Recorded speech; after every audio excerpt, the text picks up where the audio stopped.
Մի էլիտար հիվանդանոցում մի կին ծննդաբերության է մտնում, շրջապատված խնամքի անվտանգության խոստումներով։ Սակայն մասնագետներից մեկը թաքցնում է մռայլ ծրագիր, պատրաստ հարձակվելու հիվանդի ամենախոցելի պահին։ Ոչ ոք չէր սպասում, որ սենյակի անկյունում մոռացված տեսախցիկը ամեն ինչ կարձանագրի։ Երանի տունը լուռ էր մայիսյան այն կեսօրին, աշնանային ալը սպիտակ պատերը ոսկեգույն երանգով էր ներկում։ Տիկին Անահիտը ավտոբուսի պատուհանից դիտում էր կենտրոն թաղամասի մարդաշատ փողոցները, հուզմունքից սիրտը սեղմված զգալով։ Նոր թաղամասում վարձակալած բնակարանում երկար տարիներ մենակ ապրելուց հետո, վերջապես որդու տուն էր գնում։ Լավֆին այնքան էր պնդել, այնքան էր խոստացել, որ նա այլս չկարողացավ մերժել։ 73 տարեկանում նա զգում էր ոսկորների հոգնածությունը, ամեն օր աճող մենակությունը։ Ընկերակցություն ունենալու, միակ որդու կողքին լինելու գաղափարը թվում էր մի նվեր, որը կյանքը վերջապես նրան շնորհում էր։ Լավֆին դռան մոտ էր սպասում, երբ տաքսին կանգնեց։ Բարձրահասակ, լայն ուսերով, լայն ժպիտով, նա ուներ հանգուցյալ տատի աչքերը, հոր վճռական կեցվածքը, որին Անահիտը հազիվ էր ճանաչել։ 26 տարեկանում այրացած, նա տղային մենակ էր մեծացրել, դրսի համար կարելով, պատվերով տորթեր պատրաստելով, հանգստյան օրերին տներ մաքրելով։ Ամեն մի ստացած կոպեկը ներդրվում էր որդու ապագայի մեջ։ Լավֆին սովորել էր հանրակրթական դպրոցում, վաղ տարիքից աշխատել որպես գրասենյակային տղա, երբեք չէր հանձնվել։ Նա ավարտել էր կառավարման ֆակուլտետը, երեկոյան սովորելով համալսարանում, 42 տարեկանում խոշոր տեխնոլոգիական ընկերության տարածաշրջանային մենեջեր էր։ Անահիտ, ասաց Լավֆին, նրան ամուր գրկելով, բռնելով նրա հին ճամպրուկները, որոնք նա պնդել էր բերել, դուք չեք պատկերացնում, թե որքան ուրախ եմ։ Տունը չափազանց մեծ է միայն մեզ համար։ Դուք կսիրեք այստեղ ապրել։ Մենք երկուս, մտածեց նա, բայց ոչինչ չասաց։ Նա գիտեր, որ ուրիշ մեկն էլ կար։ Լավֆին 6 ամիս առաջ ամուսնացել էր Լիլիթի հետ, մի կնոջ, որին Անահիտը ճանաչել էր միայն արարողության ժամանակ։ Մի փոքրիկ, էլեգանտ խնջույք արաբկիր թաղամասի սրահում։ Լիլիթը կրել էր սպիտակ ժանյակե զգեստ, անթերի հավաքված շիկահեր մազերը ցածր հանգույցով, նուրբ դիմահարդարում, որն ընդգծում էր նրա բաց գույնի աչքերը։ Անահիտը հիշում էր, որ Հարսին համարել էր գեղեցիկ, կիրթ, թերս մի փոքր հեռավոր։ Բայց Լավֆին այնքան սիրահարված էր թվում, որ նա հեռացրեց ցանկացած անհանգստություն։ Տունը իսկապես տպավորիչ էր։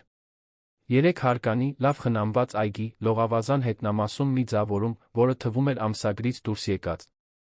Լիլիթը հայտնվեց դռան մոտ լայն ժպիտով, ձեռքերը մեկնելով։ Տիկին Անահիտ, ինչ ուրախություն է ձեզ այստեղ ունենալը, ասաց նա մեղեդային ձայնով։ Լավֆին չէր դադարում խոսել ձեր ժամանման մասին։ Ես սենյակը պատրաստել եմ երկրորդ հարկում, այգու տեսարանով։ Հուսով եմ, որ ձեզ դուր կգա։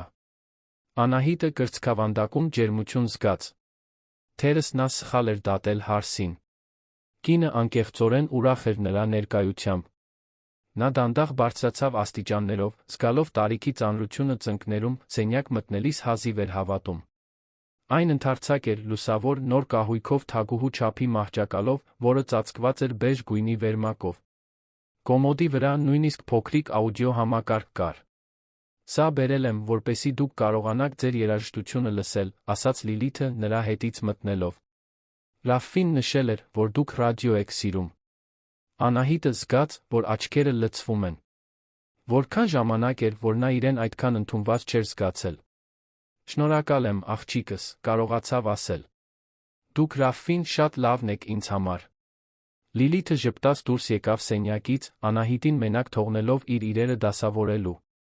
Մինչ նա բացում էր հին հագուստները, այն քիչ իրերը, որոնք բերել էր, նա իրեն թույլ տվեց երազել։ Թերս դրանք լինեին նրա մնացած լավագույն տարիները։ Որդու հետ ապրել, տան գործերին օգնել, այն բաղադրատոմսերով պատրաստել, որոնք Լավֆին այդքան սիրում էր մանկության տարիներին։ Մի օր տատիկ դառնալ, ով գիտի։ Կյանքը վերջապես թվում էր, թե նրան վերադարձնում էր մի փոքր այն ամենից, ինչ նա միշտ տվել էր։ Առաջին օրերը կատարյալ էին։ Լիլիթը վաղ էր արթնանում, նախաճաշ էր պատրաստում տորթերով ու մրգերով, նստում էր սեղանի շուրջ Անահիտի ու Լավֆիի հետ, խոսում էր ամենօրյա բաների մասին։ Հարցնում էր Անահիտի անցյալի մասին, ծածնում էր հետաքրքրություն հին պատմությունների նկատմամբ, գովաբանում էր այն ուժը, որը զոքանչը ունեցել էր որդուն մենակ մեծացնելիս։ Լավֆին հպարտությամբ էր նայում երկու կանանց, կարծես հաջողվել էր միացնել իր կյանքի երկու ամենակարևոր մասերը։ Անահիտը օգնում էր խոհանոցում, միշտ թույլտվություն խնդրելով նախքան որևէ բանին դիպչելը։ Լիլիթն ասում էր, որ կարիք չկա, որ տունը նա իրենն է, բայց տարեց կինը դեռ իրեն հյուր էր զգում։ Աստիճանաբար նա ազատվեց։ Սկսեց պատրաստել այն տորթերը, որոնք Ռաֆֆին սիրում էր, առավոտյան դասավորում էր այգու ծաղիկները, խոսում էր Նարինեի հետ, տնային օգնականի, որն աշխատում էր շաբաթը 3 անգամ։ Նարինեն 50 տարեկան մի կին էր, ծամորթ, ճակատին ամուր հավաքված մոխրագույն մազերով, կասկածամիտ հայացքով։ Նա Լիլիթի համար աշխատում էր 4 տարի, ամուսնությունից առաջվանից։ Անահիտը փորձում էր խոսակցություն սկսել, բայց Նարինեն քիչ էր խոսում, գրեթե կարծես վախենում էր սխալ բան ասելուց։ «Դուք հավանում եք այստեղ, տիկին Անահիտ», հարցրեց մի օր, երբ լվացքատանը արդուկում էր։ «Այո», պատասխանեց Անահիտը, ժպտալով։ «Որդիս Լիլիթը շատ ուշադիր են։ Ես ինձ տանը եմ զգում»։ Նարինեն միայն գլխով արեց շարունակեց արդուկելը, բայց Անահիտը նկատեց օդում մի լարվածություն, որը չկարողացավ բացահայտել։ Նա դա վերագրեց տնային օգնականի զուսպ կեցվածքին, այլս չմտածեց դրա մասին։ Երրորդ շաբաթվա ընթացքում սկսեցին փոխվել բաները։ Նուրբ, սկզբում գրեթե աննկատ։ Լիլիթը սկսեց փոքրիկ մեկնաբանություններ անել ռադիոյի չափազանց բարձր լինելու մասին։ Անահիտը նվազեցրեց ձայնը, ներողություն խնդրելով։ Այնուհետ Լիլիթը առաջարկեց, որ ավելի լավ կլինի չօգտագործել վառարանը, երբ ինքը տանը չէ, քանի որ Անահիտը կարող էր մոռանալ վառարանը միացված։ Անահիտը իրեն վիրավորված զգաց, բայց ոչինչ չասաց։ Նա ամբողջ կյանքում եփել էր, երբեք թավա չէր մոռացել կրակի վրա։ Ռաֆֆին սկսեց ավելի շատ գործուղումների մեկնել։ Մեկ շաբաթ Գյումրիում, մյուսը Վանաձորում, այնուհետ Դիլիջանում։ Միշտ ներողություն էր խնդրում մորից, ասում էր, որ շուտով կվերադառնա, որ դա պարզապես մի փուլ է։ Լիլիթը մնում էր տանը, երբ Ռաֆֆին մեկնում էր, օդում ինչ-որ բան փոխվում էր։ Անահիտը առաջին անգամ նկատեց, երբ ցանկացավ սենյակի դուռը փակել հագուստը փոխելու համար։ Կողպեքը չէր աշխատում։ Նա կանչեց Լիլիթին, որը շտապ եկավ, դեռ ժպիտը դեմքին։ «Ահ, տիկին Անահիտ, այս կողպեքը վաղուց խնդիր ունի։ Մոռացել էի փականագործին կանչել։ Բայց մի անհանգստացեք, ոչ ոք չի մտնի ձեր սենյակ։ Բայց ես կցանկանայի գաղտնիություն ունենալ», պնդեց Անահիտը, իրեն անհարմար զգալով։ Լիլիթը ծիծաղեց, մի բարձր ձայն, որը արձագանքեց միջանցքում։ «Գաղտնիություն։ Մենք ընտանիք ենք, դրա կարիքը չկա։ Բացի այդ, իսկ եթե դուք վատ զգաք, ինձ պետք լինի մտնել։ Այսպես ավելի անվտանգ է»։ Անահիտը չգիտեր, թե ինչ պատասխանել։ Լիլիթի խոսքերը իմաստ ունեին, բայց դրանցում ինչ-որ բան խորապես անհանգստացնում էր նրան։ Հաջորդ օրերին նա փորձեց հագնվել լոգարանում, բայց Լիլիթը միշտ թվում էր, թե հայտնվում էր ամենաանհարմար պահերին, բացելով սենյակի դուռը առանց թակելու, մտնելով։ Այնպես, կարծես տարածքը ուրիշին չէր պատկանում։ Ռադիոն նույնպես խնդիր դարձավ։ Լիլիթը սկսեց ասել, որ հին երաժշտությունը գլխացավ է առաջացնում, որ ինքը նախընտրում է տան լռությունը։ Անահիտը սկսեց լսել միայն ականջակալներով, բայց հետո Լիլիթն ասաց, որ դա վտանգավոր է, որ նա կարող է չլսել, եթե ինչ-որ մեկը կանչի նրան։ Լուծումը, ըստ հարսի, պարզապես դադարելն էր լսելուց։ Անահիտն իրեն ավելի ու ավելի էր խեղդված զգում, բայց երբ Ռաֆֆին վերադառնում էր ճամփորդություններից, ամեն ինչ նորմալ էր թվում։ Լիլիթը ուշադիր էր, քնքուշ, պարտաճանաչորեն պատրաստում էր այն ընթրիքները, որոնք նա սիրում էր, հարցնում էր մոր մասին, անհանգստություն էր ցուցաբերում։ Ռաֆֆին ոչ մի սխալ բան չէր տեսնում։ Ինչպես կարող էր։ Կինը կատարյալ էր։ Մի օր Անահիտը ցանկացավ պատրաստել այն եգիպտացորենի տորթը, որը որդին սիրում էր։ Առավոտյան վաղ իջավ խոհանոց, երբ Լիլիթը դեռ քնած էր։ Առանձնացրեց բաղադրիչները, միացրեց ջեռոցը, սկսեց ամեն ինչ քնքշորեն խառնել։ Նա մեղմորեն երգում էր, երբ աստիճաններից քայլեր լսեց։ Լիլիթը մտավ խոհանոց խալաթով, բաց մազերով, փակ դեմքով։ «Ինչ եք անում», հարցրեց նա սառը ձայնով։ «Ես Ռաֆֆիի համար տորթ եմ պատրաստում», պատասխանեց Անահիտը, փորձելով ժպտալ։ Նա միշտ այդքան էր սիրել։ «Ես արդեն ասել եմ, որ նախընտրում եմ այս խոհանոցում ամեն ինչ իմ ձով անել», ասաց Լիլիթը մոտենալով։ «Դուք կարող եք վնասել ինքներդ ձեզ, կարող եք փչացնել իմ պարագաները։ Ավելի լավ է դա թողնել ինձ։ Բայց ես միշտ եփել եմ», բողոքեց Անահիտը, զգալով, որ կոկորդը սեղմվում է։ Ես ոչինչ չեմ փչացնի։ Լիլիթը չպատասխանեց։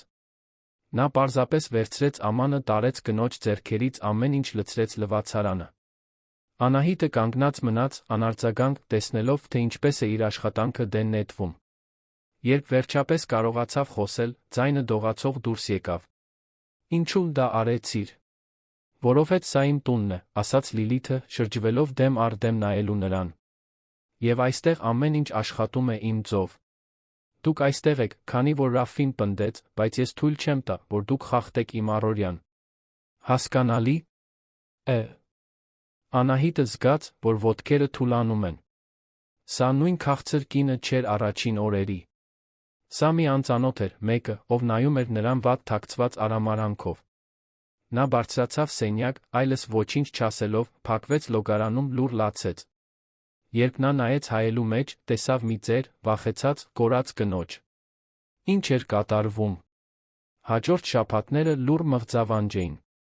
Անահիտն ամեն օր արթնանում էր, հուսալով, որ ամեն ինչ կբարելավվի, բայց ամեն առավոտ իրավիճակն ավելի ճնշող էր դառնում։ Լիլիթը սահմանել էր խիստ առօրյա, որին տարեց կինը պետք է հետեր առանց հարցերի։ Արթնանալու ժամանակ, լողանալու, իջնելու, նախաճաշելու։ Ոչ միայն սենյակում մնալ ամբողջ օրը, ինչպես Լիլիթն ասում էր կեղծ անհանգստությամբ, երբ Ռաֆին ներկա էր։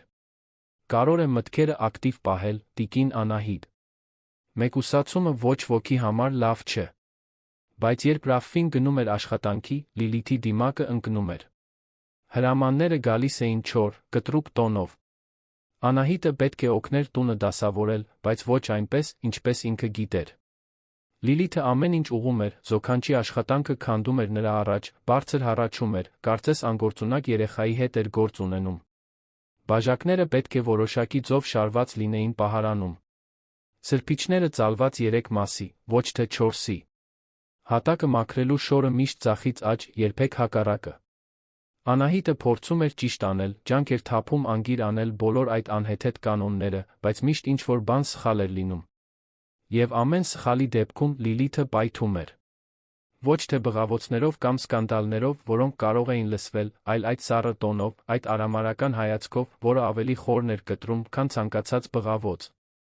Դուք ոչինչ չեք կարողանում ճիշտ անել, այդպես չէ, ասում էր Լիլիթը, անհարկի ուժով բռնելով Անահիտի ձեռքը, ցույց տալու համար, թե որտեղ է նա սխալվել։ Ահա, տեսնում եք։ Բիծ է։ Ստիպված կլինեք ամեն ինչ նորից լվանալ։ Սկսեցին հայտնվել հետքեր։ Փոքր կապտուկներ ձեռքերին, որտեղ Լիլիթի մատները խրվում էին, երբ նա զոքանչին մի կողմից մյուսն էր քաշում։ Անահիտը փորձում էր դրանք թաքցնել երկարատ բլուզներով, նույնիսկ Երանի շոքին։ Երբ Ռաֆին հարցնում էր, թե ինչու է նա այդքան տաք հագնված, նա արդարացումներ էր հորինում։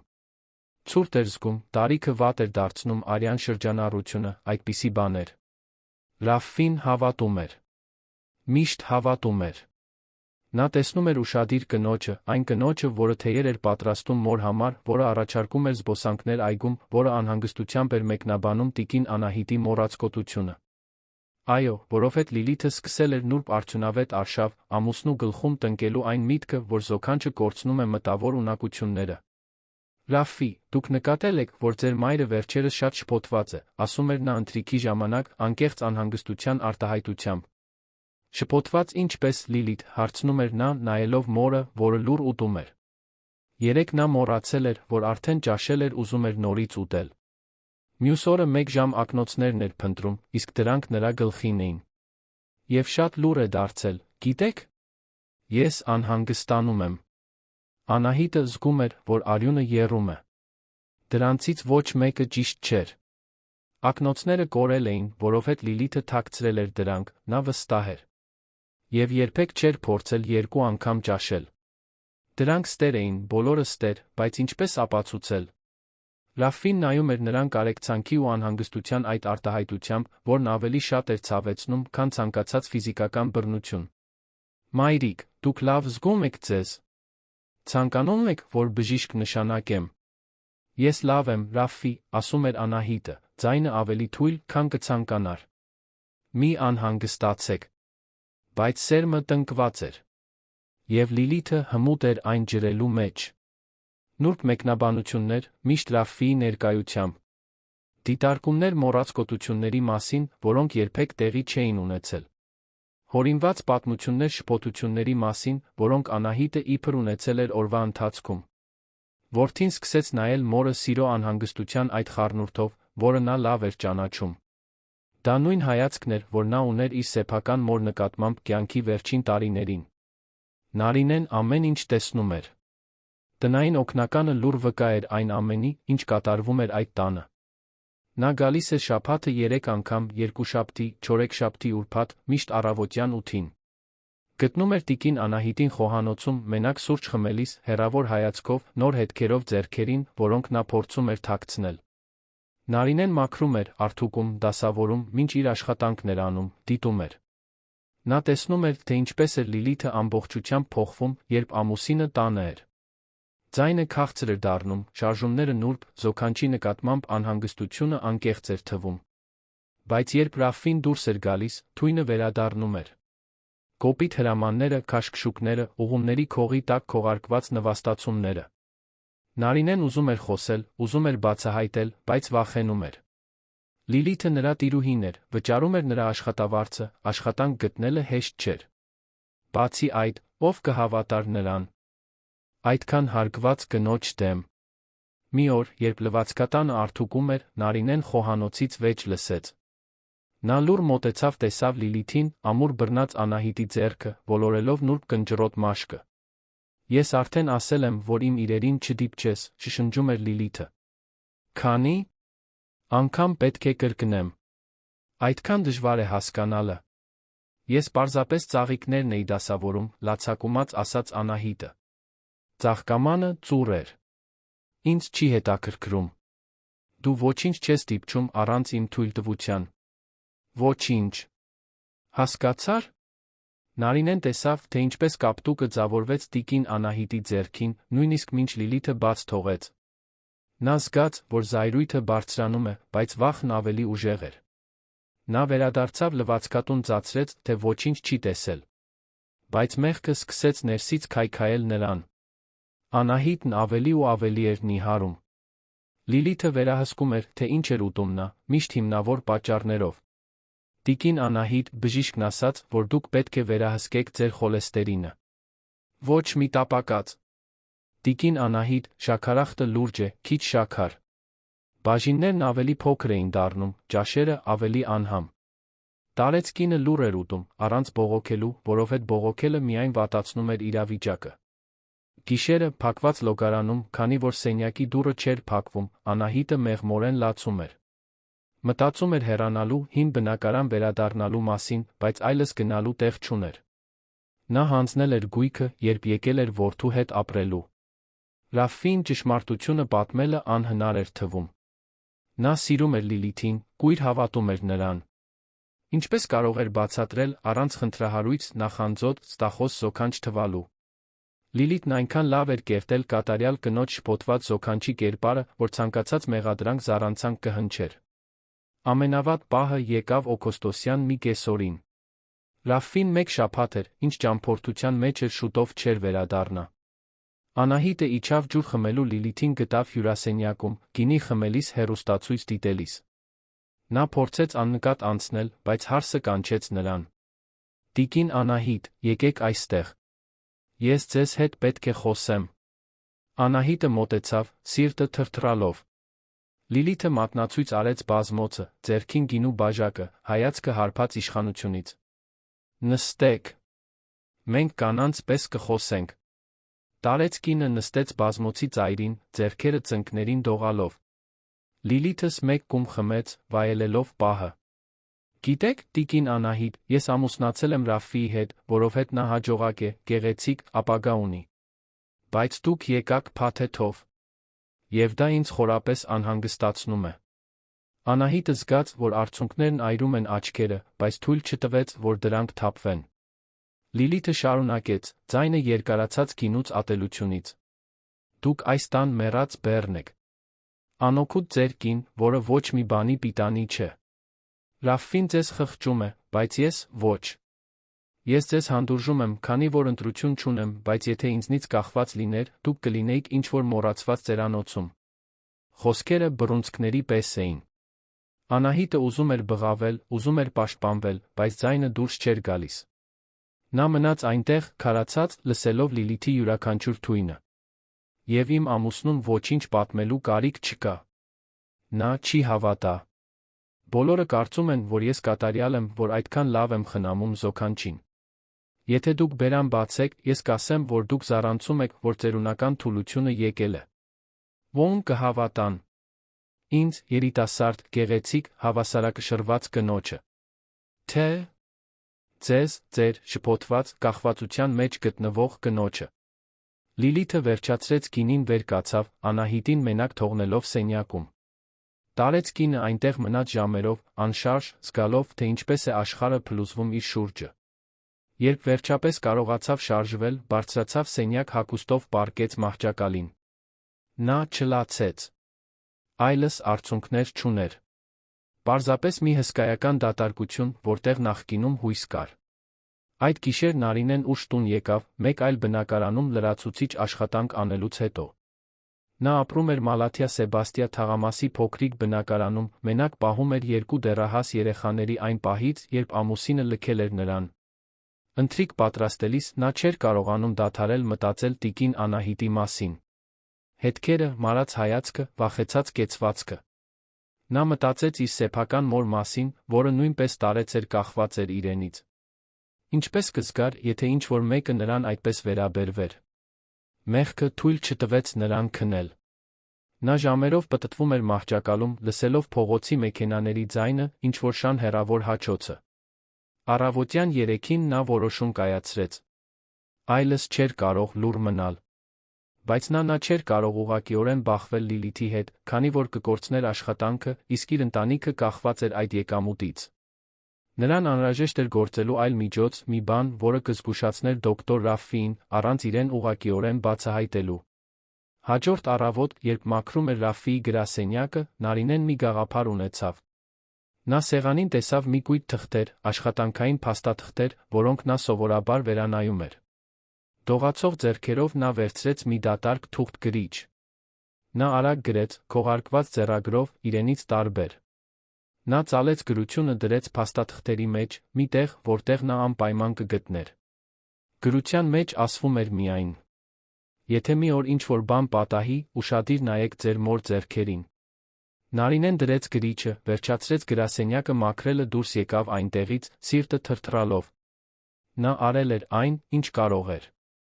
Այժմ մնում էր միայն սպասել հուսալ, որ դա բավական կլինի, բացելու տիրոջ աչքերը մինչ ուշ լինելը։ Ռաֆֆին ճամփորդությունից վերադարձավ անձրոտ 5 օրը։ Հոկտեմբերը եկել էր, բերելով գարնան առաջին անձրները, երանը մոխրագույն ու մելամաղձոտ էր։ Նա տուն մտավ, տանելով ճամպրուկը կապանում անցկացրած լարված շաբաթվա հանդիպումների հոգնածությունը։ Լիլիթը նրան դիմավորեց ջերմ համբույրով միշտ կատարյալ ժպիտով։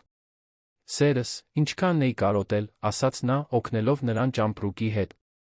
Ես քո սիրած ուտեստն եմ պատրաստել ընթրիքի համար։ Ստրոգանով, այնպես, ինչպես դու սիրում ես։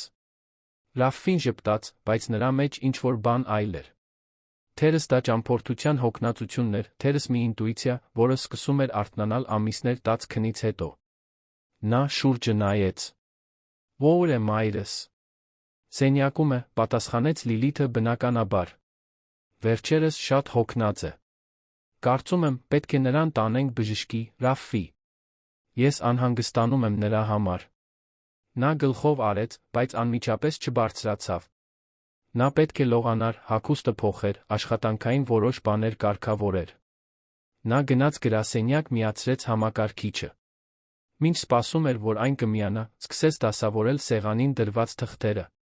Այդ ժամանակ նա տեսավ գրությունը։ Մի կտոր սպիտակ թուղթ, ծալված կիսով չափ, մի ձեռագրով, որը նա չճանաչեց։ Նա բացեց կարդաց կարճ, ուղիղ, անհանգստացնող բառերը։ Եթե մի օր ինչ-որ բան պատահի, ուշադիր նայեք ձեր մոր ձեռքերին։ Ռաֆֆիի սիրտը արագացավ։ Նա նորից կարդաց, փորձելով հասկանալ։ Ո՞վ էր դա գրել։ Ինչ էր նշանակում։ Նա նայեց գրասենյակի դռանը, համոզվելով, որ մենակ է, երրորդ անգամ կարդաց։ Բառերը արձագանքում էին նրա մտքում, որպես լուռ ահազանգ։ Մոր ձեռքերը։ Ինչու ձեռքերը։ Նա գրությունը դրեց գրպանը կանգնած մնաց, մտածելով։ Նա հիշեց վերջին շաբաթները, ճամփորդությունների միջ արագ այցելությունները, ընտանեկան ընթրիքները, որտեղ մայրը լուր ուտում էր։ Նա իսկապես ավելի նիհար էր, ավելի լուռ։ Լիլիթը միշտ բացատրություն ուներ, տարիքը, հոգնածությունը, նոր տանը հարմարվելը։ Նա ամեն ինչ ընդունել էր առանց հարցերի, վստահելով կնոջը, հավատալով, որ նա լավ է խնամում մորը։ Բայց ինչ կլինի, եթե դա ճիշտ չլիներ։ Գաղափարը անհեթեթ էր։ Լիլիթը ուշադիր էր, քնքուշ, միշտ անհանգիստ։ Բայց հետո, ինչու ինչ-որ մեկը այդ գրությունը կթողներ։ Եվ ինչու հատկապես մոր ձեռքերի մասին։ Ընթրիքի ժամանակ Ռաֆֆին դիտում էր։ Անահիտը նստած էր սեղանի շուրջ, դանդաղ ուտելով, երկարատ բլուզով, չնայած անձրին նույնիսկ դեռ պահպանվող շոգին։ Լիլիթը մատուցում էր, մեկնաբանում օրվա մասին, հարցնում ճամփորդության մասին։ Ամեն ինչ նորմալ էր թվում, բայց ինչ-որ բան անհանգստացնում էր Ռաֆֆիին։ Այն ձ, թե ինչպես էր մայրը խուսափում իր հայացքից, ինչպես էր մեխանիկորեն ուտում, ինչպես թվում էր, թե այնտեղ էր միայն մարմնով, միտքը ուրիշ տեղ էր։ Մայրիկ, դուք լավ զգում եք ձեզ, հարցրեց նա, ընդհատելով Լիլիթի պատմածը։ Անահիտը բարձրացրեց աչքերը, զարմացած։ Այո, որդիս։ Ինչո՞վ։ Դուք շատ լուռ եք։ Եվ նիհարել եք, այդպես չէ։ Դա տարիքն է, Ռաֆֆի, արագ միջամտեց Լիլիթը։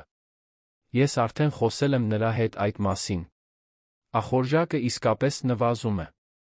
Բայց ես հոգ եմ տանում նրա սննդի մասին, կարող եք հանգիստ լինել։ Անահիտը նորից իջեցրեց աչքերը դեպի ափսեն։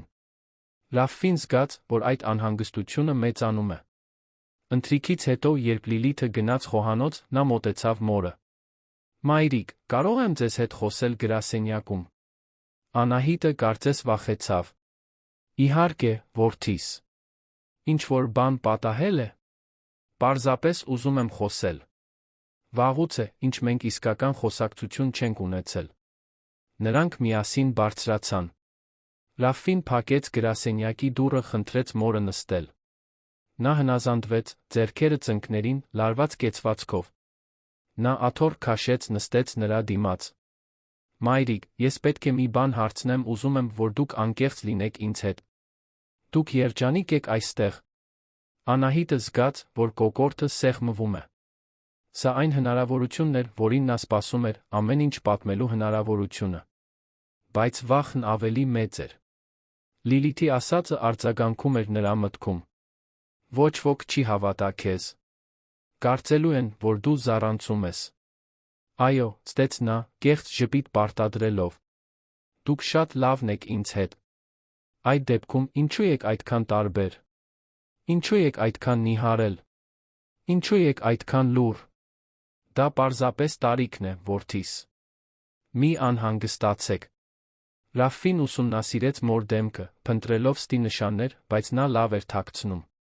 Նա դա արել էր ամբողջ կյանքում, թաքցրել էր դժվարությունները, զոհողությունները, ցավերը, ամեն ինչ, որպեսզի չանհանգստացներ նրան։ Նա հառաչեց, իրեն անզոր զգալով։ Լավ։ Բայց եթե ինչ-որ բան լինի, նույնիսկ ամենափոքր բանը, դուք ինձ կպատմեք։ Խոստանում եք։ Խոստանում եմ, նորից ստեց նա։ Բայց երբ նա վեր կացավ գնալու, բլուզի թքը մի փոքր բարձրացավ, Ռաֆֆին տեսավ։ Դաստակին մի կապտուկ, մուգ, նոր։ Նրա արյունը սառեց։ Մայրիկ, ինչ է սա։ Անահիտը արագ քաշեց թքը, ծածկելով հետքը։ Ոչինչ, որդիս։ Անցանկալիորեն հարվածեցի։ Թույլ տվեք տեսնել։ Կարիք չկա, արդեն ավելի լավ է։ Բայց Ռաֆֆին արդեն վեր կացել էր նուրբ բռնել մոր ձեռքը։ Նա դանդաղ քաշեց թքը, այն, ինչ տեսավ, ստիպեց նրան սայթաքել։ Դա պարզապես մեկ հետք չէր։ Դրանք մի քանիսն էին։ Տարբեր փուլերի կապտուկներ, որոշները արդեն դեղնած, մյուսները դեռ մանուշակագույն, մյուսները կարմիր նոր։ Կարծես ինչ-որ մեկը նրան ուժով բռնել էր, քաշքշել, բազմիցս վնասել։ Մայրիկ, ինչպես եք ձեզ այդպես վնասել։ Անահիտը սկսեց լացել։ Լուր արցունքներ, որոնք հոսում էին առանց ձայնի, միայն մարմինը դողում էր։ Ռաֆֆին զգաց, որ աշխարհը փլուզվում է։ Գրությունը։ Այդ անիծյալ գրությունն այժմ իմաստ ուներ։ Ինչ-որ մեկը փորձել էր զգուշացնել նրան, իսկ նա գույր չափազանց ինքնավստահ ոչինչ չէր նկատել։ «Մայրիկ, խնդրում եմ, պատմեք ինձ, թե ինչ է կատարվում։ Ո՞վ է դա արել ձեզ հետ»։ Բայց մինչ Անահիտը կպատասխաներ, դուռը բացվեց։ Լիլիթը մտավ թեյի սկուտեղով, ժպիտը դեմքին։ «Ես ձեզ համար թեյ բերեցի։ Այդ անձրով այնքան ցուրտ գիշեր է»։ Նա տեսավ զոքանչի բաց ձեռքը, ակնհայտ հետքերը, Ռաֆֆիի սարսափած արտահայտությունը։ Մեկ վայրկյանով նրա դիմակը ընկավ։ Հայացքը մաքուր ատելության էր, սառը, նախքան արագորեն վերականգնվելը։ «Ախ, տիկին Անահիտ, այդ բծերը դեռ չեն անցել», ասաց նա անհանգիստ, թատերական ձայնով։ «Ես արդեն ասել եմ ձեզ, ավելի զգույշ եղեք։ Միշտ բախվում եք իրերին, մոռանում եք, թե ուր եք դնում ձեր ձեռքերը։ Դա իսկապես տարիքն է»։ Ռաֆֆին նայեց կնոջը առաջին անգամ իսկապես նայեց։ Նա տեսավ գեղեցկությունից այն կողմ, քաղցր խոսքերից այն կողմ, կատարյալ դիմակից այն կողմ։ Նա տեսավ ինչ-որ սառը, հաշվենկատ, դաժան բան։ Գրությունը ճիշտ էր։ Այնտեղ ինչ-որ շատ սխալ բան կար։ «Լիլիթ, կարող եք թեյը դնել մեզ հանգիստ թողնել», ասաց նա, ձայնը զուսպ, բայց հաստատուն։ «Բայց սերս, ես պարզապես… Խնդրում եմ… Ես պետք է մենակ խոսեմ մորս հետ»։ Լիլիթը վարանեց, հասկանալով, որ կորցնում է իրավիճակի վերահսկողությունը։ Նա դրեց սկուտեղը սեղանին, դուրս եկավ, դուռը ավելի ուժեղ փակելով, քան անհրաժեշտ էր։ Ռաֆֆին լսեց նրա արագ քայլերը աստիճաններով իջնելիս, նորից ուշադրությունը դարձրեց մորը։ «Այժմ պատմեք ինձ ամեն ինչ։ Սկզբից։ Եվ ոչինչ մի թաքցրեք ինձնից»։ Անահիտը նայեց որդուն։ Նրա դեմքին տեսավ նույն վճռականությունը, որն ուներ մանուկ ժամանակ, երբ խոստանում էր լուծել աշխարհի խնդիրները։ Բայց նա տեսավ սեր, անկեղծ անհանգստություն, վերջապես իրեն թույլ տվեց խոսել։ Խոսքերը դուրս եկան խառնված, ընդհատված հեկեկոցներով։ Նա պատմեց Լիլիթի վարքագծի փոփոխության մասին, անհեթեթ կանոնների մասին, քաշքշուկների, սպառնալիքների, նվաստացումների մասին։ Նա պատմեց սննդի վերահսկողության մասին, ռադիոյի արգելքի մասին, չփակվող դռան մասին։ Նա պատմեց այն գիշերվա մասին, երբ Լիլիթը նրան անօգուտ ծեր կին էր անվանել, ծերանոցով սպառնացել։ Ռաֆֆին ամեն ինչ լսում էր, սիրտը կոտրվելով։ Ինչպես չէր նկատել։ Ինչպես էր թույլ տվել, որ դա տեղի ունենար իր սեփական տանիքի տակ։ Մեղքը ճնշող էր, բայց զայրույթն ավելի մեծ էր։ Զայրույթ Լիլիթի նկատմամբ, զայրույթ իր սեփական անձի նկատմամբ, զայրույթ այն բանի համար, որ այդքան կույր էր եղել։ Երբ Անահիտը վերջացրեց, նա գրկեց նրան։ Մի ամուր, հուսահատ գրկախառնություն, կարծես ուզում էր պաշտպանել նրան այն ամենից, ինչ արդեն պատահել էր։ «Ներեցեք, մայրիկ։ Ներեցեք, որ չեմ տեսել։ Բայց վերջացավ։ Սա այսօր կվերջանա»։ Նա լացեց որդու ուսին, ամիսներ շարունակ առաջին անգամ զգալով մի փոքր անվտանգություն։ Ռաֆֆին այնտեղ էր, վերջապես գիտեր ճշմարտությունը, թերս, միայն թերս, ամեն ինչ կարող էր բարելավվել։ Բայց ներքում Լիլիթը անհանգիստ քայլում էր հյուրասենյակում։ Նա գիտեր, որ սխալ էր թույլ տվել։ Նա շատ տեսանելի էր թողել հետքերը, չէր կանխատեսել, որ ինչ-որ մեկը կարող էր զգուշացնել Ռաֆֆիին։ Նա պետք է արագ գործեր, վերականգներ վերահսկողությունը, մինչ ուշ լինելը։ Նա մտածեց տարբեր ռազմավարությունների մասին, թե ինչպես մանիպուլյացիայի ենթարկել իրավիճակը իր օգտին։ Նա դեռ խաղաքարտեր ուներ։ Ռաֆֆին սիրում էր նրան, վստահում էր նրան։ Պարզապես պետք էր լավ խաղալ, նա դեռ կարող էր ամեն ինչ շրջել։ Բայց կար մի բան, որը Լիլիթը չգիտեր։ Ռաֆֆին փոխվել էր այդ գիշեր։ Վարագույրը ընկել էր։ Եվ երբ որդին վերջապես տեսնում է մոր տառապանքը, ոչ մի մանիպուլյացիա չի կարող զսպել նրա վճռականությունը, պաշտպանել նրան։ Պատերազմը նոր էր սկսվում, բայց այժմ կողմերը հստակ սահմանված էին։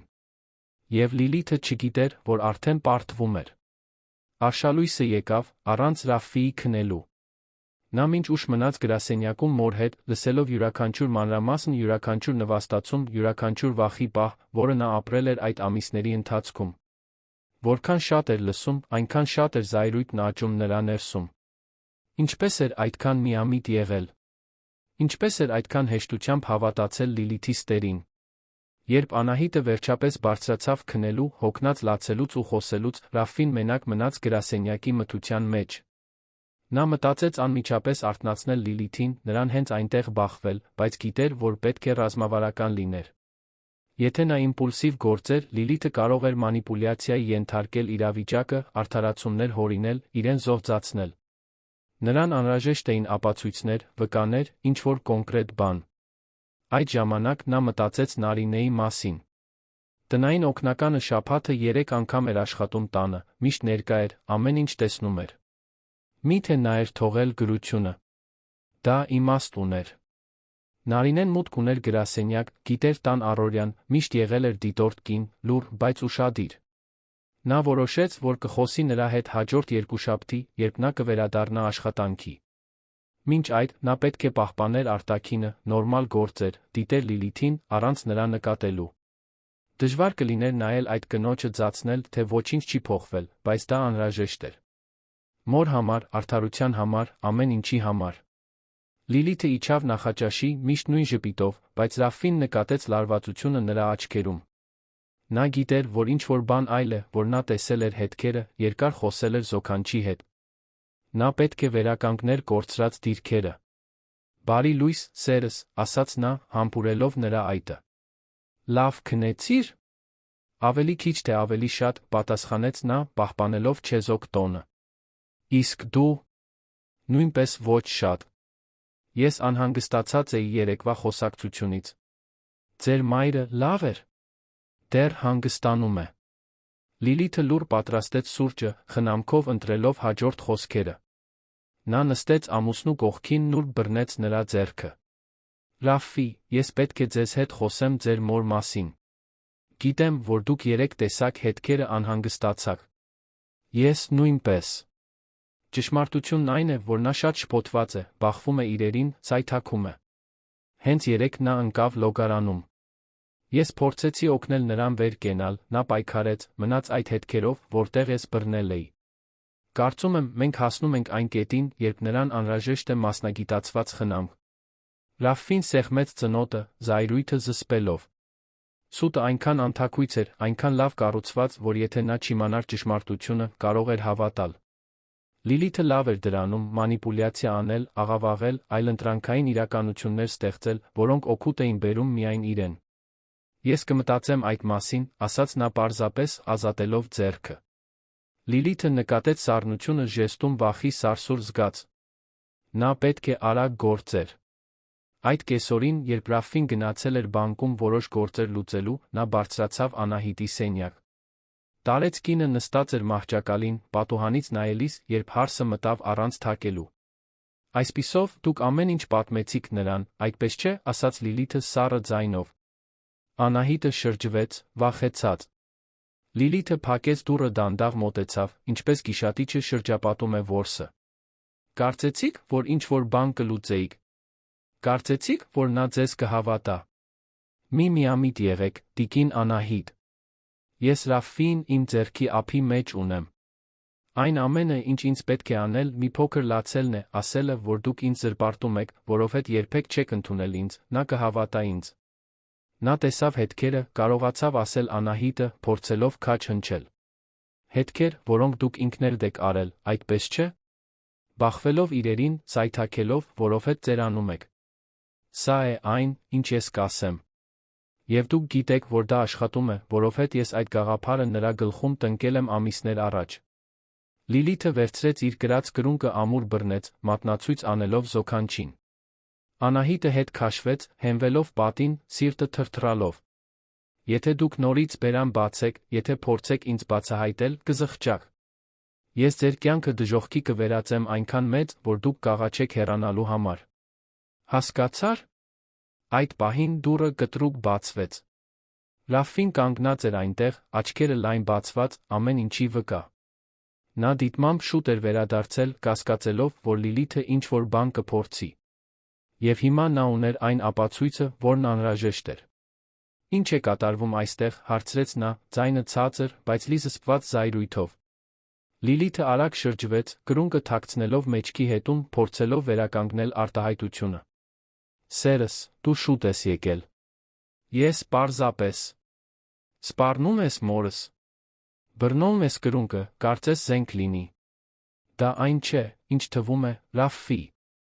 Նա սկսեց ինձ մեղադրել անհեթեթ բաների մեջ, ես։ Հերիք է, Լիլիթ։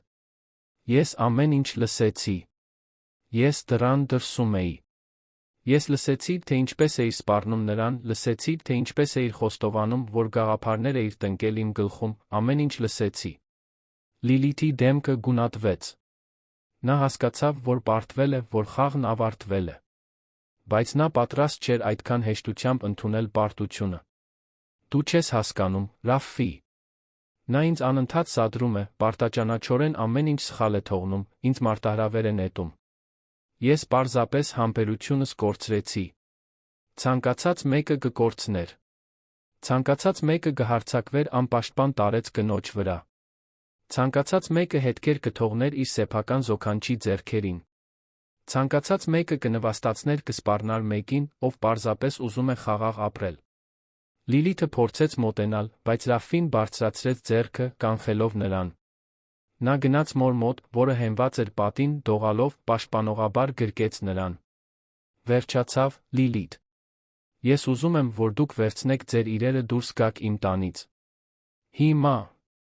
Այս տունը նա իմն է, արձագանքեց Լիլիթը, ցույց տալով ճանկերը։ Ես ձեր կինն եմ։ Դուք չեք կարող ինձ այդպես դուրս հանել։ Կարող եմ կանեմ։ Եվ եթե դուք դիմադրեք, ես կկանչեմ իշխանություններին, կբացահայտեմ այն ամենը, ինչ արել եք մորս հետ։ Բռնություն, սպառնալիք, հոգեբանական խոշտանգում։ Ընտրեք։ Լիլիթը նայեց ամուսնուն, տեսավ, որ նա լուրջ է խոսում։ Այլս տեղ չկար մանիպուլյացիայի, կեղծ արդյունքների, ոչինչի համար։ Նա ամբողջությամբ կորցրել էր վերահսկողությունը։ Զայրույթը պայթեց։ Դուք կզղջաք դրա համար, Ռաֆֆի։ Ես կոչնչացնեմ ձեզ։ Ես բոլորին կպատմեմ, որ ձեր մայրը խելագար է, որ ինձ անարդարացիորեն մեղադրել է, որ դուք ընտրել եք ձեր թուլամորթ կնոջը, ձեր սեփական կնոջ փոխարեն։ Ոչ ոք ձեզ չի հարգի դրանից հետո։ Ինձ չի հետաքրքրում, թե ինչ կմտածեն ուրիշները։ Ինձ միայն հետաքրքրում է պաշտպանել մորս այն ամենից, ինչ պետք է արած լինեի հենց սկզբից։ Լիլիթը հառաչեց, վերցրեց իր պայուսակը, որը դրված էր կոմոդի վրա, կոշտ քայլերով դուրս եկավ սենյակից։ Ռաֆֆին լսեց նրա քայլերը աստիճաններով իջնելիս, դռների թակոցը, դարակների բացվելու-փակվելու բռնի ձայները։ Նա մնաց այնտեղ մոր հետ, բռնելով նրան, զգալով նրա մարմնի դողը վախից միաժամանակ թեթացումից։ 15 րոպե անց Լիլիթը իջավ երկու ճամպրուկով, դեմքը կարմիր զայրույթից։ Ռաֆֆին Անահիտը նույնպես իջել էին հյուրասենյակում էին։ Լիլիթը կանգնեց ամուսնու դիմաց, աչքերում թույն։ Դուք ձեր կյանքի ամենամեծ սխալն եք գործել, Ռաֆֆի։ Հուսով եմ, որ երջանիկ կլինեք ձեր մայրիկի հետ։ Որովհետև դուք հենց նոր կորցրեցիք այն լավագույնը, ինչ երբեք ունեցել եք։ Նա դուրս եկավ, դուռը այնքան ուժեղ թակելով, որ պատից մի նկար ընկավ։ Նրա մեքենայի միացման արագ հեռանալու ձայնը արձագանքեց տանը։ Այնուհետ, վերջապես, լռություն։ Ռաֆֆին նայեց մորը, տեսավ, թե ինչպես են արցունքները հոսում նրա դեմքով։ Բայց դրանք տխրության արցունքներ չէին։ Դա թեթացում էր։ Դա ազատություն էր։ Նրանք նորից գրկախառնվեցին, ամիսներ շարունակ առաջին անգամ Անահիտը զգաց, որ կարող է շնչել առանց վախի։ Հաջորդ օրերին Ռաֆֆին ձեռնարկեց բոլոր անհրաժեշտ միջոցները։ Խորհրդակցեց իրավաբանի հետ ամուսնալուծության գործընթացի վերաբերյալ, հավաքեց տեղի ունեցածի ապացույցները, լուսանկարեց մոր ձեռքերի հետքերը, մինչ դրանք ամբողջությամբ կանհետանային։ Նա խոսեց Նարինեի հետ։ Տնային օգնականը երկուշաբթի օրը եկավ, ինչպես միշտ, բայց զարմացավ, չգտնելով Լիլիթին։ Ռաֆֆին նրան կանչեց խոսելու, նա, նյարդայնացած, ամեն ինչ հաստատեց։ Այո, հենց ինքն էր թողել գրությունը։ Նա այլս չէր կարողանում տեսնել տիկին Անահիտի տառապանքը, չգիտեր, թե ինչպես օգնել, առանց իրեն բացահայտելու։ Դուք ճիշտ բան արեցիք, ասաց Ռաֆֆին։ Եթե դուք չլինեիք, ես կարող էի շատ ավելի ուշ նկատել։ Շնորհակալ եմ։ Նարինեն լացեց, թեթացած։ Նա այդ բեռը գրել էր շաբաթներ շարունակ, վախենալով կորցնել աշխատանքը, վախենալով Լիլիթից, վախենալով ամեն ինչից։ Այժմ նա վերջապես կարող էր հանգիստ շնչել։ Լիլիթը չվերադարձավ։ Նա հաղորդագրություններ էր ուղարկում Ռաֆֆիին, փորձելով բանակցել, սպառնալով դատական գործերով, այնուհետ աղաչելով խոսել։ Նա անտեսեց ամեն ինչ։ Նա փոխեց տան կողպեքը, արգելափակեց նրա համարը, հարաններին համատիրությանը տեղեկացրեց, որ նա այլս ցանկալի չէ այնտեղ։ Ամուսնալուծությունը պաշտոնապես ձակերպվեց 2 ամիս անց։ Լիլիթը փորձեց ալիմենտ խնդրել, պնդել, որ իրավունք ունի ունեցվածքի կեսին, բայց Ռաֆֆիի փաստաբանը ներկայացրեց նրա արածի բոլոր ապացույցները։ Բռնություն, սպառնալիք, հոգեբանական խոշտանգում։ Դատավորը հստակ էր, նա ոչ մի բանի իրավունք չուներ։ Նա դուրս եկավ ամուսնությունից միայն այն, ինչ բերել էր դրան, մի բծավոր համբավ, որը երկար ժամանակ կհետեր նրան։ Վերջնական դատալսման ժամանակ Լիլիթը դեռ փորձում էր արդարանալ։ Նա ասաց, որ Անահիտը նրան սադրում էր, որ դժվար էր ապրել զոքանչի հետ տանը, որ ցանկացած կին կհասկանար։ Բայց դատավորը ընդհատեց նրան, ակնոցների հետից խիստ աչքերով։ Տիկին, այն, ինչ դուք կորցրել եք, համբերությունը չէր։ Մարդկայնությունն էր։ Տարեց, խոցելի մարդուն բռնություն գործադրելը, ով կախված է ձեր խնամքից, արդարացում չունի։ Ինչ արել եք, վախկոտություն է հանցագործություն։ Դուք ստիպված կլինեք պատասխան տալ դրա համար։ Լիլիթը դատապարտվեց հանրային աշխատանքների կատարման Անահիտին փոխհատուցում վճարելու։ Նա դուրս եկավ դատարանից, բղավելով, բոլորին մեղադրելով, բայց ոչ ոք այլս չէր լսում նրան։ Ռաֆֆին, Անահիտը դուրս եկան հետնամասի դռնից, խուսափելով խառնաշփոթից, լուռ վերադարձան տուն։ Լիլիթի հեռանալուց հետո առաջին օրերը տարօրինակ էին։ Տունը լուռ էր, բայց դա այլ լռություն էր։ Այլս ոչ թե այն ծանր, ճնշող լռությունը, որը նախորդում էր փոթորիկներին։ Դա խաղաղության լռություն էր, նոր սկզբի, դանդաղ, բայց մշտական բուժման։ Անահիտն առավոտյան արթնանում էր մի քանի վայրկյան էր պահանջվում հիշելու համար, որ ինքը անվտանգ է, որ Լիլիթն այլս այնտեղ չէ, որ կարող է դուրս գալ սենյակից առանց վախի։ Ռաֆֆին աշխատանքից 2 շաբաթ արձակուրդ էր վերցրել։ Նա պետք է ներկա լիներ, իսկապես ներկա այս անգամ։ Բավական չէր պարզապես դուրս հանել Լիլիթին կարծել, թե ամեն ինչ կվերադառնա նորմալ հուն։ Մոր կրած հուզական վնասները խորն էին պահանջում էին խնամք, ժամանակ, անկեղծ ուշադրություն։ Առաջին առավոտներին նա իջնում էր խոհանոց Անահիտին գտնում արդեն արթուն, նստած սեղանի շուրջ, պարզապես պատուհանից նայելիս։ Նա չէր ուտում, չէր միացնում ռադիոն, ոչինչ չէր անում։ Պարզապես նստում էր սպասում, կարծես դեռ Լիլիթի կանոնների տակ էր։ Մայրիկ, սուրճ խմենք միասին, ասում էր Ռաֆֆին, սեղանը պատրաստելիս։ Կարող եք ուտել այնքան, որքան ուզում եք, այնպես, ինչպես ուզում եք։ Այլս անհեթեթ կանոններ չկան այստեղ։ Անահիտը նայում էր որդուն, կարծես դանդաղ էր մշակում խոսքերը։ Այնուհետ գլխով արեց, դեռ վարանելով, փոքր բաժիններ էր ուտում, ստուգելով, թե արդյոք ճիշտ է, թե ոչ ոք չի բղավի նրա վրա, թե արդյոք իսկապես կարող է խաղաղ լինել։ Հենց Ռաֆֆին առաջարկեց թերապիան։ Մի կեսօր, երբ Անահիտը ժամեր էր անցկացրել սենյակում, ոչինչ չանելով, նա բարձրացավ նստեց նրա կողքին մահճակալին։ Մայրիկ, կարծում եմ լավ կլիներ, եթե մենք պրոֆեսիոնալ օգնություն փնտրեինք։ Մեկը, ով հասկանում է այդ բաներից, ով կարող է օգնել ձեզ մշակել այն ամենը, ինչ տեղի է ունեցել։ Անահիտը հոնքերը գնճռեց։ Թերապիա։ Դա խելագարների բան է, Ռաֆֆի։ Ես խելագար չեմ։ Ոչ ոք չի ասել, որ դուք խելագար եք, մայրիկ։ Թերապիան միայն նրանց համար չէ, ովքեր մտավոր խնդիրներ ունեն։ Դա նրանց համար է, ովքեր դժվար իրավիճակներ են անցել, օգնության կարիք ունեն առաջ շարժվելու համար։ Ես ինքս էլ կանեմ։ Դուք։ Բայց դուք ոչինչ չեք տուժել։ Այո, տուժել եմ։ Տուժել եմ, որ չեմ նկատել, թե ինչ է կատարվում։ Տուժել եմ մեղքից, որ թույլ եմ տվել, որ դուք դա անցնեք։ Յուրաքանչյուրն իր ցավերն ունի, մայրիկ։ Եվ օգնություն խնդրելու մեջ ամոթալի ոչինչ չկա։ Անահիտը երկար մտածեց։ Նա մեծացել էր մի ժամանակաշրջանում, երբ զգացմունքների մասին խոսելը թուլության նշան էր, երբ ցավը պահվում էր, շարունակվում էր առաջ շարժվել։ Բայց նայելով որդուն, տեսնելով անկեղծությունը նրա աչքերում, նա հասկացավ, որ թերս նա ճիշտ էր։ Թերս ամեն ինչ ներսում պահելը միայն կվատացներ վերքերը։ Լավ։ Ես կփորձեմ։ Ռաֆֆին հանդիպում նշանակեց դոկտոր Հասմիկի հետ, մի հոգեբանի, որը մասնագիտացած էր տրավմայի մեջ առաջարկվել էր աշխատանքային գործընկերոջ կողմից։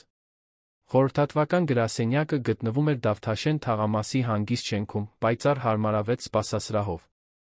Անահիտը մտավ նյարդայնացած, ձեռքերը ծնկներին ոլորելով, շուրջը նայելով, կարծես սպասում էր, որ իրեն կդատեն։ Դոկտոր Հասմիկը 50 տարեկան մի կին էր, շագանակագույն մազերով, մի քանի մոխրագույն մազերով, բարակ շրջանակով, ակնոցներով, նուրբ ժպիտով։ Նա հագնում էր պարզ, բայց էլեգանտ հագուստ ուներ հանգիստ ձայն, որը անմիջապես ավելի հարմարավետ էր դարձնում մարդկանց։ Տիկին Անահիտ, բարի գալուստ։ Պետք չէ նյարդայնանալ։ Սա անվտանգ տարածք է, որտեղ դուք կարող եք խոսել այն, ինչ ուզում եք, ձեր ժամանակին։ Չկան դատողություններ, չկան պահանջներ։ Ես այստեղ եմ պարզապես լսելու, օգնելու համար։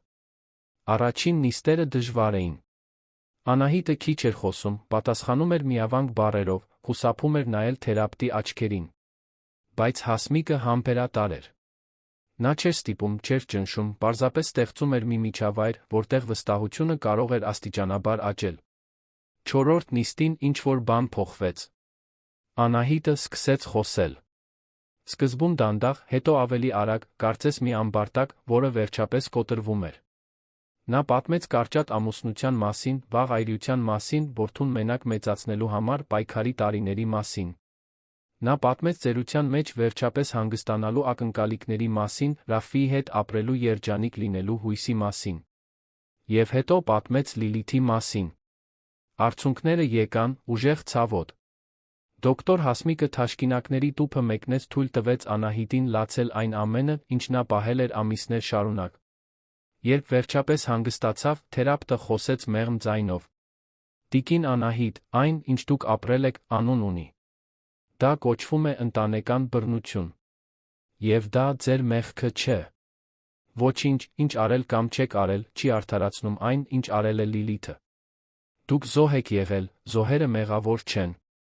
Բայց ես պետք է Ռաֆիին ավելի շուտ պատմեի, հեկեկաց Անահիտը։ Ես պետք է բղավեի, ինձ պաշտպանեի։ Դուք վախենում էիք։ Եվ վախը կաթվածահար է անում։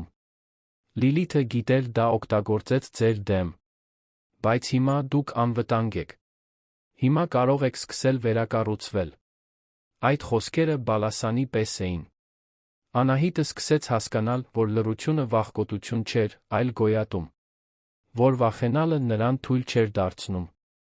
Որ օգնություն խնդրելը ամոթ չէր, այլ քաջություն։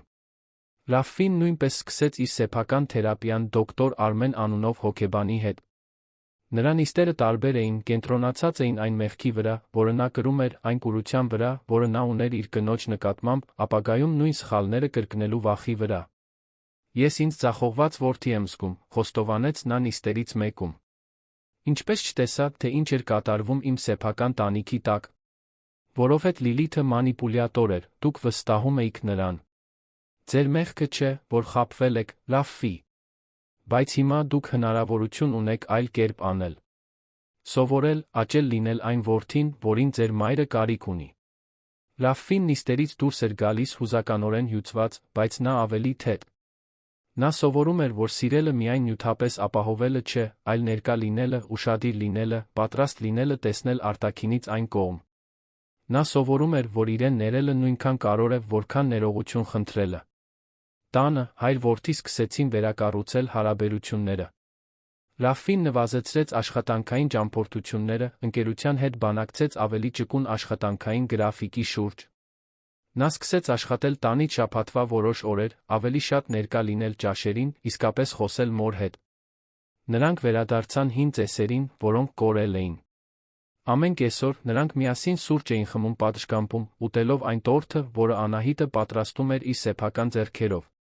Ռաֆին նոր ռադիո էր գնել, հինից ավելի մեծ լավ, դրել էր հյուրասենյակում։ Մայրը առավոտներն անցկացնում էր, լսելով իր սիրելի երաժշտությունը, նույնը, որը նա լսում էր, երբ ինքը երեխա էր։ 80-ականների ձայնը տունը լցնում էր լավ հիշողություններով, աստիճանաբար ջնջելով վատ հիշողությունները։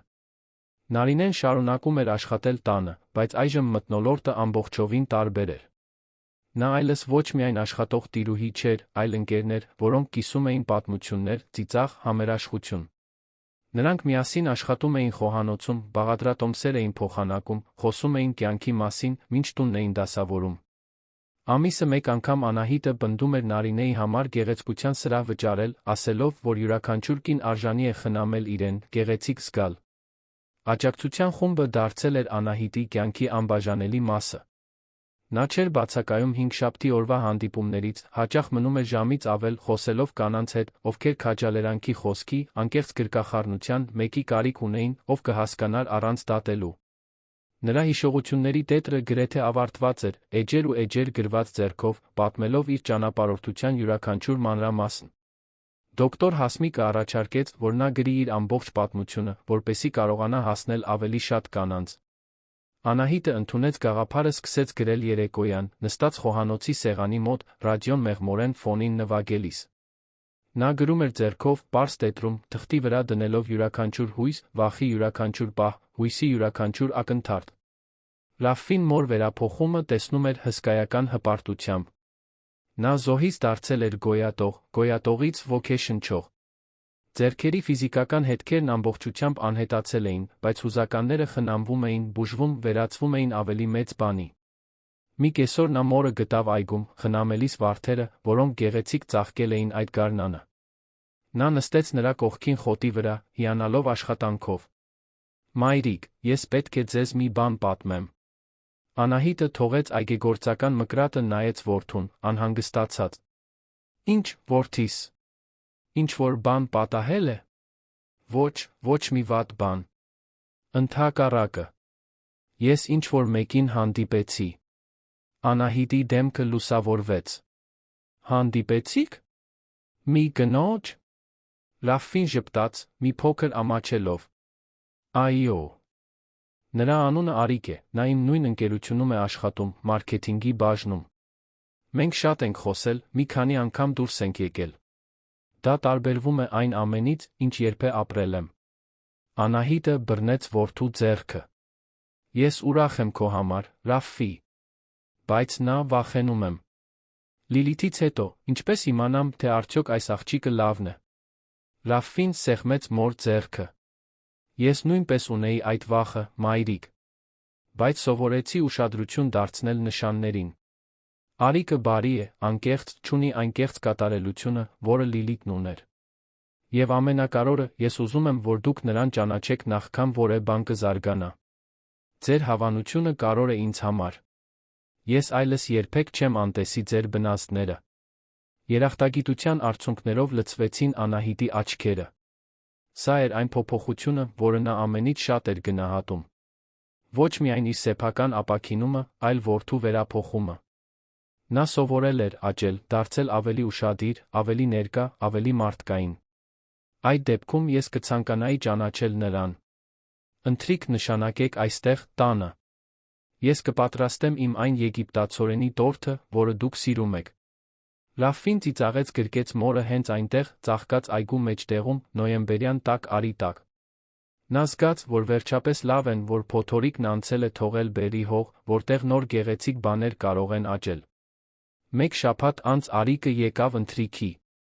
Նա 38 տարեկան մի կին էր, գանգուր շագանակագույն մազերով, կանաչ աչքերով, անկեղծ ժպիտով։ Նա ուներ բարձր վարակիչ ծիծաղ, խանդավառությամբ էր խոսում աշխատանքի մասին, բայց նա գիտեր լսել։ Նա Անահիտին ողջունեց ջերմ գրկախառնությամբ, անկեղծորեն գովեց տան ձավորումը, այգու ծաղիկները, ամեն ինչ առանց չափազանցության կամ կեղծիքի։ Ընթրիքի ժամանակ Արիկը պատմեց իր սեփական ընտանիքի մասին։ Նրա մայրը նույնպես։ Այրի էր, մենակ էր ապրում Էջմիածինում։ Նա ամեն շաբաթ այցելում էր նրան, օգնում էր գնումների հետ, զբոսանքի էր տանում։ Նա մոր մասին խոսում էր անկեղծ քնքշանքով, իսկական հարգանքով։ Անահիտն ամեն ինչ դիտում էր։ Այնձը, թե ինչպես էր Արիկը վերաբերվում Ռաֆֆիին, հարգանքով, բայց նա համերաշխությամբ։ Այնձը, թե ինչպես էր նա նրան ներառում խոսակցության մեջ, անկեղծ հարցեր տալով նրա կյանքի, նրա պատմությունների մասին։ Չկար այն չափազանցված քաղցրությունը, որը Լիլիթն ուներ սկզբում։ Կար պարզապես բնականություն, անկեղծություն։ Երեկոյի վերջում, երբ Արիկը հրաժեշտ տվեց Ռաֆֆին գնաց նրան մեքենա տանելու, Անահիտը պատշգամբում էր սպասում։ Երբ որդին վերադարձավ, նա ժպտում էր։ «Ես հավանեցի նրան, Ռաֆֆի։ Իսկապես հավանեցի»։ Ռաֆֆին գրկեց մորը, թեթացած։ Ես նույնպես, մայրիկ։ Բայց ես դանդաղ կգնամ։ Ես չեմ կրկնի անցյալի սխալները։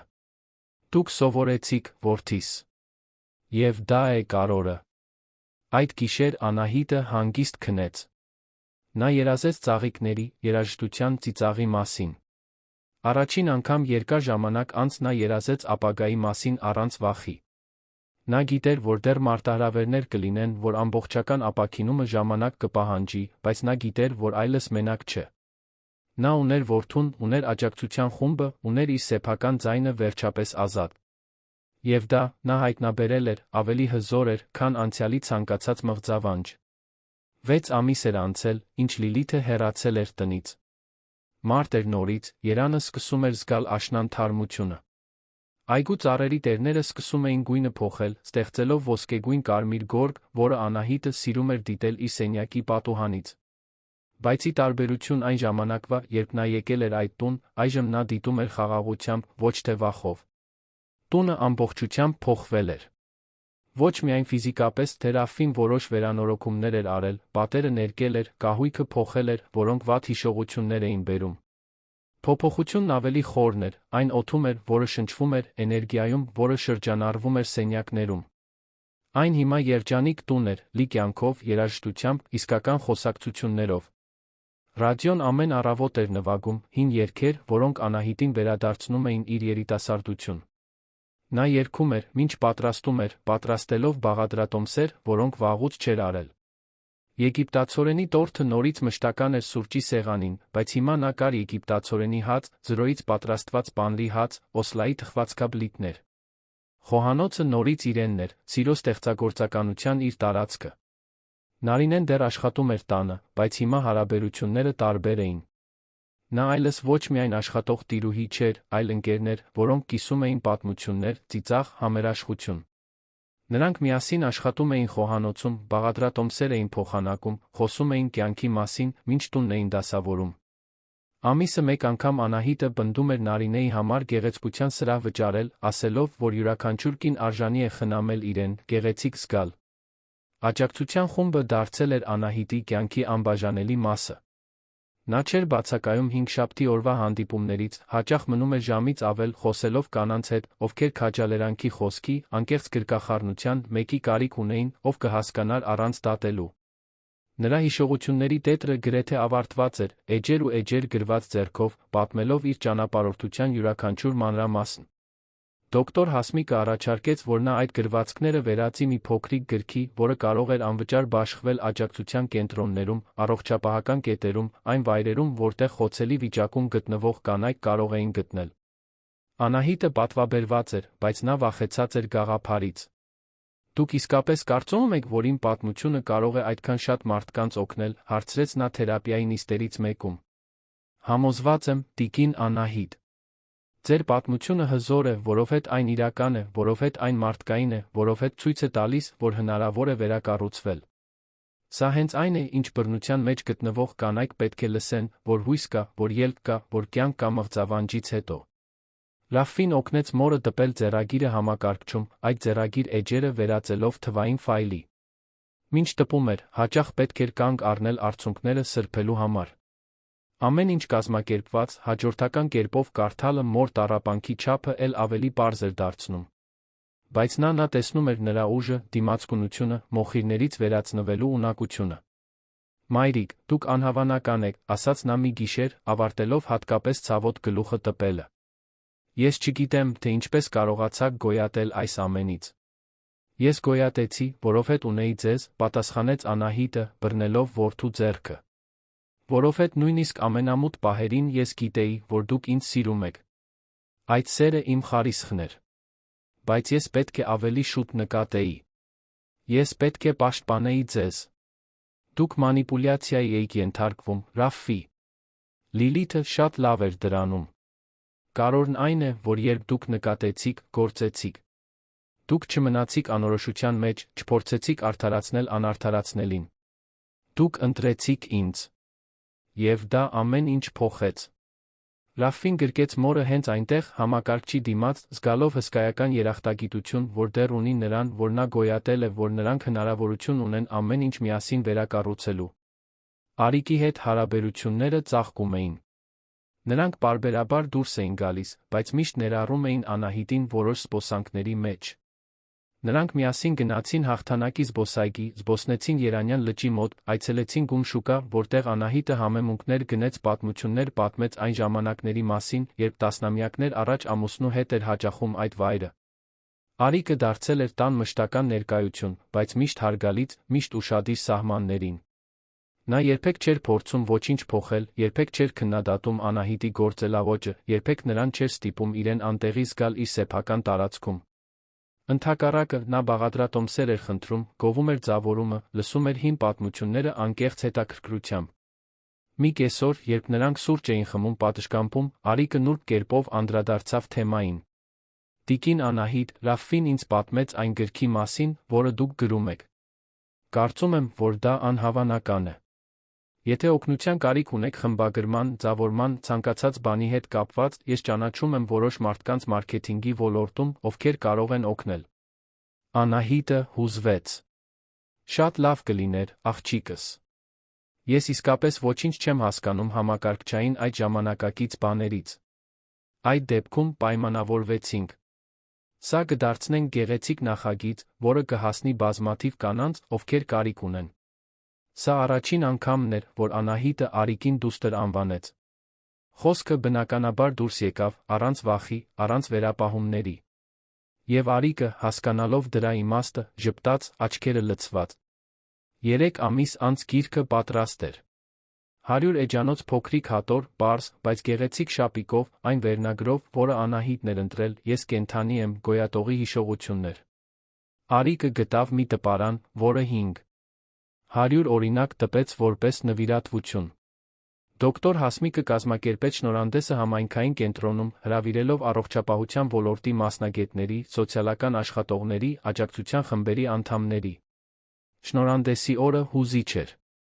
Սենյակը լեփ-լեցուն էր, ավելի քան 100 մարդ ներկա էր։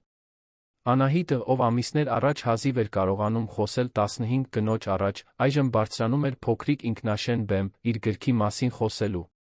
Ռաֆֆին առաջին շարքում էր, Արիկը նրա կողքին, երկուսն էլ հպարտությունից փայլող աչքերով։ Այս գիրքը բոլոր այն կանանց համար է, ովքեր երբևէ վախեցել են խոսել, սկսեց Անահիտը, ձայնը հաստատուն արձագանքելով սենյակում։ Բոլոր այն կանանց համար, ովքեր հավատացել են, որ լռությունը կպաշտպանի նրանց։ Ես ամենացավոտ ձով սովորեցի, որ լռությունը չի պաշտպանում, այն բանտարկում է։ Որ ամոթը չպետք է լինի նրա մոտ, ով տառապում է, այլ նրա մոտ, ով պատճառում է տառապանքը։ Եվ որ երբեք ուշ չէ նորից սկսելու համար։ Ծափահարությունները խլացուցիչ էին։ Մարդիկ վեր կացան, ոմանք լացում էին, մյուսները ժպտում, բոլորը հուզված էին այդ խոսքերից։ Անահիտը բաժանեց առաջին օրինակները իր սեփական ձեռքերով, գրկելով մոտեցող յուրաքանչյուր կնոջ, լսելով նրանց պատմությունները, քաջալերանք առաջարկելով։ 80 տարեկան մի տիկին դողացող ձեռքերով վերցրեց գիրքը մեղմ ասաց. Ես 40 տարի լուր տառապել եմ։ Կարծում էի, որ իմ պատմությունը կարևոր չէ։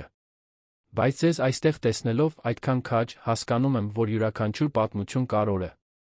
Կարևոր է, այո, պատասխանեց Անահիտը, գրկելով նրան։ Եվ երբեք ուշ չէ պատմելու համար։ Երբեք ուշ չէ ազատվելու համար։ Այդ գիշեր, տուն վերադառնալուց հետո, ընտանիքը հավաքվեց հյուրասենյակում։ Ռաֆֆին, Անահիտը, Արիկը, նույնիսկ Նարինեն, ով հրավիրվել էր տոնելու։ Նրանք կենաց խմեցին խաղողի հյութով, որովհետև Անահիտը չէր սիրում ալկոհոլային խմիչքներ, մինչ ուշ խոսում էին միջոցառման հաջողության, հուզված կանանց, ապագա պլանների մասին։ Գիտեք, թե ինչ կցանկանայի անել, հանկարծ ասաց Անահիտը, բոլորին նայելով։ Կցանկանայի այցելել դպրոցներ, խոսել երիտասարդների հետ առողջ հարաբերությունների, զգուշացնող նշանների մասին, այն մասին, թե ինչպես չլռել, երբ ինչ-որ բան սխալ է։ Կանխարգելումը ավելի լավ է, քան բուժումը։ Ռաֆֆին ժպտաց։ Մենք դա կիրականացնենք, մայրիկ։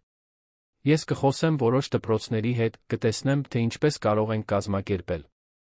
Եվ հենց դա էլ արեցին։ Հաջորդ ամիսներին Անահիտը դարձավ դասախոս Երանի հանրային մասնավոր դպրոցներում։ Նա դեռահասների հետ խոսում էր հարգանքի, բռնի հարաբերությունների առաջին նշանների, ձայն ունենալու կարողության մասին։ Հաճախ նա իր հետ էր բերում աջակցության խմբի այլ կանանց, դասախոսությունները վերածելով փոխանակման սովորելու հզոր պահերի։ Ազդեցությունը հսկայական էր։ Ուսուցիչները հայտնում էին աշակերտների մասին, ովքեր դասախոսություններից հետո օգնություն էին փնտրում իրենց ապրած իրավիճակների համար։ Տնօրենները շնորհակալություն էին հայտնում, ասելով, որ կանխարգելման այդ աշխատանքը էական է։ Անահիտը դեռահասներից նամակներ էր ստանում, պատմելով, թե ինչպես էին նրա խոսքերն օգնել, ինչպես էին քաջություն գտել խոսելու, օգնություն խնդրելու, թունավոր իրավիճակներից դուրս գալու համար։ Լիլիթի հեռանալուց 1 տարի անց Ռաֆֆին Արիկը նշանվեցին։ Առաջարկը պարզ էր՝ տանը, ընտանեկան ընթրիքի ժամանակ։ Ռաֆֆին ծնկի իջավ Արիկի առաջ, ձեռքին մատանիով հարցրեց, թե արդյոք նա ուզում է իր կողքին կյանք կառուցել։ Մինչ նա կպատասխաներ, նա նայեց մորը։ Բայց միայն եթե դուք հավանեք, մայրիկ։ Ձեր կարծիքն է ինձ համար ամենակարևորը։ Անահիտը լացում էր, բայց դրանք մաքուր երջանկության արդյունքներ էին։ Ես հավանում եմ, որդիս։ Ամբողջ սրտով հավանում եմ։ Արիկը հրաշալի կին է, դուք շատ երջանիկ կլինեք։ Արիկն ասաց այո, նույնպես լացելով երեքը գրկախառնվեցին հենց այնտեղ, խոհանոցում, որը այդքան ցավի տեսարան էր եղել, բայց այժմ միայն սեր էր։ Հարսանիքը նշանակվեց 6 ամիս անց, պարզ արարողություն տան այգում, միայն մերձավոր ընտանիքի մտերիմ ընկերների համար։ Անահիտը պնդեց, որ օգնի բոլոր նախապատրաստություններին, քաղցրավենիք պատրաստելով, ծաղիկներ դասավորելով, ձավորման վերաբերյալ կարծիքներ տալով։ Նա իրեն օգտակար, սիրված, այդ նոր սկզբի էական մասն էր զգում։ Հարսանիքի առավոտյան, երբ դասավորում էր այգու վերջին ծաղիկները, Անահիտը կանգ առավ շուրջը նայեց։ Տունը գեղեցիկ էր, զարդարված սպիտակ ժապավեններով, գունավոր ծաղիկներով։ Երկինքը կապույտ էր, առանց ամպի։ Թռչունները երգում էին ծառերի վրա։ Դա կատարյալ օր էր սերը, նոր սկիզբը, կյանքը տոնելու համար։ Նա մտածեց այն ամենի մասին, ինչ անցել էր մինչ այդ հասնելը։ Ցավի, վախի, լռության մասին, որը գրեթե կործանել էր նրան։ Բայց նա մտածեց այն ուժի մասին, որը հայտնաբերեց, այն ձայնի մասին, որը վերջապես գտավ, այն կյանքերի մասին, որոնք օգնում էր փոխել։ Վերքերը բուժվել էին, թողնելով հետքեր, որոնք այժմ գոյատման խորհրդանիշներ էին, ոչ թե ամոթի։ Հյուրասենյակի ռադիոն հին երգ էր նվագում, այնպիսին, որը նա սիրում էր։ Առանց մտածելու նա սկսեց երգել, հետո ավելի բարձր երգել, թույլ տալով, որ իր ձայնը տարածվի այգում։ Նարինեն, ով սկուտեղով անցնում էր, կանգ առավ ժպտաց։ Դուք այսօր երջանիկ եք, տիկին Անահիտ։ Այո, Նարինե։ Ես շատ երջանիկ եմ։ Ես կենդանի եմ։ Եվ դա, ես հայտնաբերեցի, ամենամեծ նվերն է, որը կարելի է ունենալ։ Արարողությունը հուզիչ էր։ Ռաֆֆին Արիկը երթումներ փոխանակեցին ծաղիկների կամարի տակ, որը Անահիտն օգնել էր հավաքել։ Երբ խաղաղության դատավորը նրանց ամուսին կին հայտարարեց, բոլորը ծափահարեցին, Անահիտը լացեց ուրախության արցունքներով։ Նրա որդին երջանիկ էր, իսկապես երջանիկ, մի կնոջ հետ, ով անկեղծորեն սիրում էր նրան, հարգում նրա ընտանիքը։ Խնջույքի ժամանակ Անահիտը բարեց, կերավ, ծիծաղեց, գրկեց յուրաքանչյուր հյուրին։ Նա իրեն կենդանի զգաց այնպես, ինչպես տարիներ շարունակ չէր զգացել։ Դոկտոր Հասմիկն այնտեղ էր, ինչպես նա աջակցության խմբի մի քանի կանայք։ Բոլորը տոնում էին ոչ միայն Ռաֆֆի Արիկի ամուսնությունը, այլ Անահիտի հաղթանակը, զոհից գոյատողի, ոգեշնչողի իր ճանապարհորդությունը։ Երեկոյի վերջում, երբ հյուրերը արդեն հեռացել էին, տունը լուռ էր, Անահիտը դուրս եկավ պատշգամբ։ Երկինքը աստղազարդ էր, լիալուսինը լուսավորում էր այգին։ Նա նստեց ճոճվող աթոռին, որը Ռաֆֆին հատուկ նրա համար էր տեղադրել, դանդաղ ճոճվեց, թույլ տալով, որ զով քամին դիպչի նրա դեմքին։ Ռաֆֆին եկավ միանալու նրան, Արիկը ձեռքից բռնած։ Նրանք նստեցին պատշգամբի հատակին, հենված պատին, պարզապես վայելելով հանգիստ գիշերը։ Շնորհակալ եմ ամեն ինչի համար, մայրիկ, ասաց Ռաֆֆին։ Ուժեղ լինելու համար։ Գոյատելու համար։ Այսօր այստեղ լինելու համար։ Շնորհակալ եմ ձեզ, պատասխանեց Անահիտը։ Շարունակելու պատճառներ տալու համար։ Ինձ սովորեցնելու համար, որ երբեք ուշ չէ նորից սկսելու համար։ Երեքը երկար ժամանակ մնացին այնտեղ, լուռ, պարզապես վայելելով լիակատար խաղաղության այդ պահը։ Այգին, որը նախկինում այդքան տառապանքի վկա էր եղել, այժմ հույսի սրբավայր էր։ Տունը, որը բանտ էր եղել, այժմ իսկական տուն էր։ Անահիտը նայեց աստղերին, շշնջաց երախտագիտության աղոթք։ Երախտագիտություն կենդանի